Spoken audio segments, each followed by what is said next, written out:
যে লুৰিণজ্যোতি গগৈৰ অভিধানত আত্মসমৰ্পণ শব্দটো নাই। আপুনিহে বাৰে বাৰে বিভিন্ন সময়ত আত্মসমৰ্পণ আৰু বিশ্বাসঘাতকতা কৰি আহিছে। লুৰিণজ্যোতি গগৈয়ে বিগত সময়ছোৱাটো কাৰো ওচৰত আপোচ কৰা নাই, আত্মসমৰ্পণ কৰা নাই। আহি থাকিব লগা দিনসমূহতো যেতিয়ালৈকে জীয়াই থাকিম না কাৰোবাৰ ওচৰত আত্মসমৰ্পণ কৰিম, না কাৰোবাৰ ওচৰত আঁঠু ল'ম, না কাৰোবাৰ ওচৰত আপোচ কৰিম। স্পষ্ট কথা, আমি কংগ্ৰেছৰ কাষত সহৱস্থান কৰিছো কেৱল মাত্ৰ জাতীয় স্বাৰ্থৰ কাৰণে যুঁজ দিবৰ কাৰণে। দেশৰ যিটো পৰিৱেশ পৰিস্থিতি, য'ত দেশত বাইপলাৰ মোড অফ ইলেকশ্যন চলিছে, ভোট বিভাজন ৰোধ কৰিবৰ কাৰণেহে আমি কেৱল মাত্ৰ সহৱস্থান কৰিছো। সেইকাৰণে মুকলিমূৰীয়াকে ক'ব পাৰো, কংগ্ৰেছৰ লগত আমাৰ আদৰ্শৰ অমিল আছে, আমাৰ দৰ্শনৰ অমিল আছে। আমি আমাৰ চিন্তা, দৃষ্টিভংগী, আদৰ্শ আৰু দৰ্শন আমি নিজে আগবঢ়াই লৈ গৈও আমি বিজেপিক পৰাভূত কৰিবৰ কাৰণেহে তেওঁলোকৰ লগত থিয় হৈছো। অসমৰ মুখ্যমন্ত্ৰীয়ে কেনেকে আত্মসমৰ্পণ কৰিছে সেইটো কথা যদি আপোনালোকে চাই দেখিব, ইতিহাসৰ পৃষ্ঠাৰ লুটিয়াই চালে দেখিব যে অসমৰ মুখ্যমন্ত্ৰীয়ে আচুক বিশ্বাসঘাতকতা কৰি হিতেশ্বৰ শইকীয়া অসমৰ মুখ্যমন্ত্ৰী আগত তেওঁৰ ওচৰত আত্মসমৰ্পণ কৰিছিলে, কৰি কংগ্ৰেছলৈ গ'ল। বহুদিন কংগ্ৰেছলৈ যাওঁতে তেওঁৰ যিটো অবৈধ বাংলাদেশ যিটো প্ৰীতি, অবৈধ বাংলাদেশী বা বিদেশী প্ৰীতি, সেইটো আমি দেখিবলৈ পাইছো। কেনেকে কি কাম কৰিছিলে, কি নকৰিছিলে।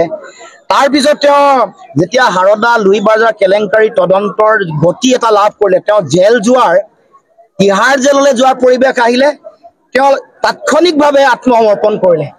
তেওঁ বিজেপি, RSS, ৰাম মাধৱৰ ওপৰত আত্মসমৰ্পণ কৰি বিজেপিলৈ দৌৰি দৌৰি গ'ল।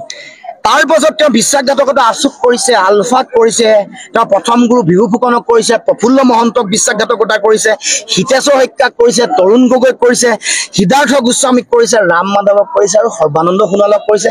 এইটো কথা মানুহে দেখিবলৈ বাকী নাই। দ্বিতীয় কথা, আৰু কেইটামান কথা, যদিও কথাবোৰ দীঘলীয়া হৈছে কৈ যাব খুজিছো। তিনিটা কথা কৈছে যে জাতিৰ কাৰণে যিবোৰ ভাল কাম কৰিছে সেইবোৰৰ বোলে প্ৰশংসা নকৰিলেও মই বাধা দিব নালাগে। দ্বিতীয় তেওঁ কৈছে যে মই হেনো লাজ পাব লাগে। তৃতীয় কথা, মোৰ হাও লাগিব বুলি কৈছে। আৰু চতুৰ্থ কথা, এফিডেভিট দিয়াৰ কথা। গোটেইকেইটা কথাৰ উত্তৰ আপোনালোকক সুযোগ পাইছো কাৰণে দি থৈ যাব খুজিছো যে আপুনি কৰা ভাল কামৰ তালিকাখন দিছো। মুখ্যমন্ত্ৰী ডাঙৰীয়া, আপুনি এনেকুৱা কিছুমান কাম কৰিছে, এতিয়া খিলঞ্জীয়া মানুহৰ ৪৯,০০০ বিঘা মাটি আপুনি আম্বানী, আদানী, ৰামদেৱ, এছাৰ গ্ৰুপক দি দিবলৈ ওলাইছে। ৪৯,০০০ বিঘা মাটি, ইয়াত কোকৰাঝাৰ পৰ্বতজোৰা হওক, ডিমা হাছাও হওক, কাৰ্বি আংলং হওক, বৰদুৱাৰ হওক, গোলাঘাট মেৰাপানী হওক, এইবোৰত আপুনি মাটি ভেটি দিবলৈ ওলাইছে। আপোনাৰ দিনত ৮,০৬৬খন বিদ্যালয় মৃত্যু হৈছে। আপোনাৰ দিনত আটাইতকৈ জন্ম হৈয়ে মানে মৃত্যু মুখত পৰা সন্তানৰ যিটো হাৰ, সেইটো ভাৰতবৰ্ষৰ সকলো ৰাজ্যৰ ভিতৰত আটাইতকৈ বেছি, এভাৰেজ হাৰতকৈ বেছি। বেলেগ ৰাজ্যবোৰত যিটো গড় হাৰ, সেইটো ২০ গৰাকী মানুহ মৃত্যু মুখত পৰে, আপোনাৰ ইয়াত ২২ গৰাকী মৰে। 0ৰ পৰা 5 বছৰত মৃত্যু মুখত পৰা শিশুৰ সংখ্যা দেশত 30 গৰাকী, আপোনাৰ অসমত 35 গৰাকী মৰে। ড্ৰপ আউট মানুহ যিটো ছাত্ৰ ছাত্ৰীৰ সংখ্যা দেশৰ ভিতৰতে অসমৰ স্থান দ্বিতীয়। এইবোৰ আপুনি কৰা কামৰ উদাহৰণ মই দিব খুজিছো। গতিকে এয়া আপোনাৰ ভাল কামৰ উদাহৰণ। আপোনাৰ দিনত 27খন টুল গেট অসমত গঢ়িব খুজিছে, 9খন আছে আৰু 18খন বনাই আছে। Smart meter 64 lakh smart meter আম্বানীৰ হাতত অৰ্পণ কৰিছে, 64 লাখ পৰিয়াল। তাৰ লগে লগে 55 বছৰৰ কাৰণে বিমান বন্দৰ আদানীৰ হাতত আপুনি দি দিলে। তাৰ লগে লগে আপোনাৰ দিনত 31 লাখলৈ নিবনুৱা বৃদ্ধি হ'ল। আপোনাৰ দিনত ধাৰ 1,84,074 বৃদ্ধি হৈছে। যোৱা এই বছৰটোৱে অলপ দিনৰ আগলৈকে 12,455 কোটি টকা, 12,455 কোটি টকা আপুনি ধাৰ ইতিমধ্যে লৈছে। এয়াই হ'ল আপুনি জাতিৰ কাৰণে কৰা কাম। উৰিয়াম ঘাটত তেওঁ উচ্ছেদ কৰিছে, মোক কৈছে যে উৰিয়াম ঘাটত হেনো মই এফিডেভিট দিব লাগে আদানীক মাটি দিম বুলি, মানে তেওঁ আদানীক মাটি দিব বুলি তাত মই এফিডেভিট দিব লাগে। মই আপোনাক কৈছো আপুনি বেছি দূৰলৈ যাব নালাগে, আপুনি মোৰ ওচৰলৈ আহক। মই বেছি দূৰলৈ যাবলৈ মানা কৰিছো। গোলাঘাটৰ ফলঙনিৰ বীজ পামলৈ আহক।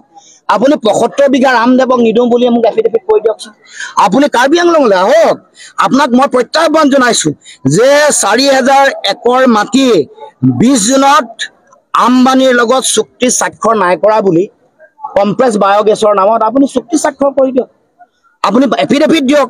আপুনি কোকৰাঝাৰ পৰ্বতজোৰা ৩৬০০ বিঘা মাটি নাই আদানীক নিদিয়ে বুলি এফিডেভিট কৰি দিয়ক আপুনি ডিমাহাছাওৰ ৬০০০ বিঘা চিমেণ্ট কোম্পানী আদানীক খুলিবৰ কাৰণে নিদিয়ে বুলি এফিডেভিট কৰি দিয়ক আপুনি নগাঁৱৰ মিকিৰ বামুণীত আপুনি কাৰ্বি আদিবাসী মানুহক উচ্ছেদ কৰি ২৭৬ বিঘা মাটি বেলেগক নিদিওঁ বুলি আপুনি চহী কৰি দিয়ক আমাৰ বৰদুৱাৰ বাগানত আপুনি ২১০০ বিঘা ১৮০০ বিঘা মাটি আপুনি বেলেগক নিদিওঁ বুলি মোক এফিডেভিট কৰি দিয়ক আৰু মুখ্যমন্ত্ৰী প্ৰত্যাহ্বান জনাইছো আপোনাৰ নিজৰ সমষ্টি ৰেলৱেত বেদখল কৰি থকা যিসকল মানুহ আছে তেওঁলোকক উচ্ছেদ কৰি আপোনাৰ শক্তি দেখক সাহস দেখক প্ৰত্যাহ্বান জনাইছো মুখ্যমন্ত্ৰী আপুনি শুৱালকুছিৰ মানে অৱস্থাটো বেয়া কৰিলে শুৱালকুছি শিল্পটো অৱস্থা বেয়া কৰিলে আপোনাৰ দিনত আপুনি জালুকবাৰী ৰেলৱে মাটিত যিসকলে বেদখল কৰি আছে তেওঁলোকক উচ্ছেদ কৰাৰ দমটো দেখুৱাওক আৰু কাৰ্বি আংলঙৰ উত্তৰ বৰবিলক উচ্ছেদ কৰাৰ মুখ্যমন্ত্ৰী যদি দম আৰু সৎ সাহস আছে মোক এফিডেভিটত লিখি দিব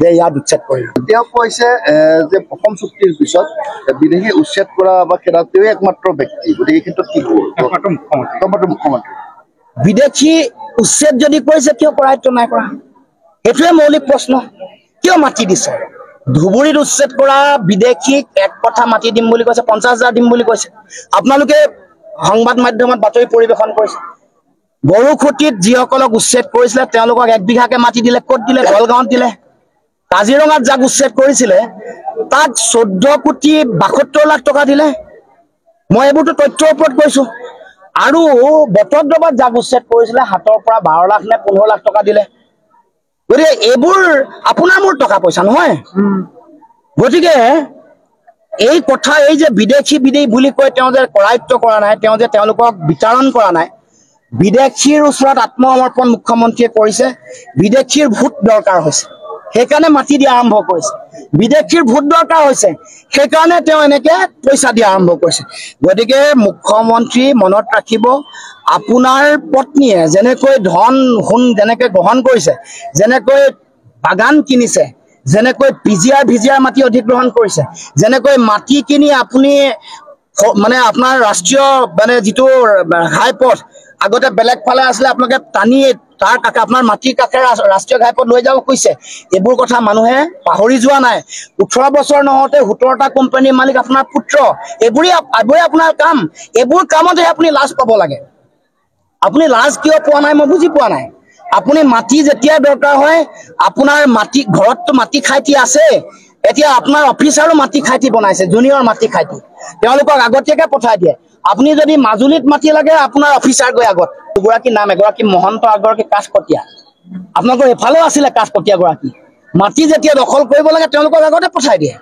গতিকে লাজটো আপুনি পাব লাগে আৰু মই ভগৱানৰ ওচৰত প্ৰাৰ্থনা জনাইছো যাতে আপোনাৰ ল'ৰা আৰু ছোৱালী আছে তেওঁলোকৰ যাতে পাপ নালাগে আপুনিতো কৰ্মফল কৰিছে সমগ্ৰ অসমৰ মানুহক আপুনি আপোনাৰ পত্নীক বদনামী কৰিছে এতিয়া আপোনাৰ পুত্ৰ আৰু কন্যাৰ যাতে পাপৰ ফল নালাগে তাৰ কাৰণে আপোনাৰ দিনত আপোনাৰ ভাল কামৰ আৰু খতিয়ান দিছো নহয় আপুনি গৰু সিন্ডিকেট চলাই আছে আপুনি সুপাৰী সিন্ডিকেট চলাই আছে আপুনি কয়লাৰ সিন্ডিকেট চলাই আছে ড্ৰাগছৰ সিন্ডিকেট বন্ধ কৰিম বুলি মদৰ দোকান বহাইছেতো আপুনি আপুনি ভাল কাম কৰিছে চৰিত্ৰ পাঠৰ কিতাপ এখন আপুনি ল'ৰা ছোৱালীবোৰক পঢ়িবলৈ দিছে এইটো ভাল কাম কৰিছে কিন্তু আপোনাক সোঁৱৰাই দিছো যে চৰিত্ৰ পাঠখন আপুনিও পঢ়ক নহ'লেনো আপুনি শিক্ষকসকলক ইমান বেয়াকে অপমান কৰেনে অন কেমেৰা অপমান কৰিছে অসমৰ জ্যেষ্ঠ ব্যক্তিসকলক আপুনি অপমান কৰে আপুনি মহাবিদ্যালয়ৰ অধ্যক্ষক অৱসৰপ্ৰাপ্ত অধ্যক্ষক আপুনি বেয়া ব্যৱহাৰ কৰে গতিকে আপুনি পঢ়িব লাগিব আপুনি কিতাপৰ দিন কৰিছে এইটো ভাল পাইছো ভাল কাম কৰিছে কিন্তু আমাৰ বিষ্ণুপ্ৰসাদ ৰাভাদেৱে কি কৈছে আমাৰ পদ্মনাথ গোহাঁই বৰাই কি কৈছে বা আমাৰ ভূপেন হাজৰিকাই কি কৈছে লক্ষ্মীনাথ বেজবৰাই কি কৈছে তেওঁৰ লিখনিসমূহৰ মাজত থকা যিবোৰ কথা এইবোৰ পঢ়ি আপুনি সমন্বয়ৰ কথা সাম্প্ৰদায়িকতাহীন এখন সমাজৰ কথা আপুনি পঢ়ি এইবোৰ উপলব্ধি কৰক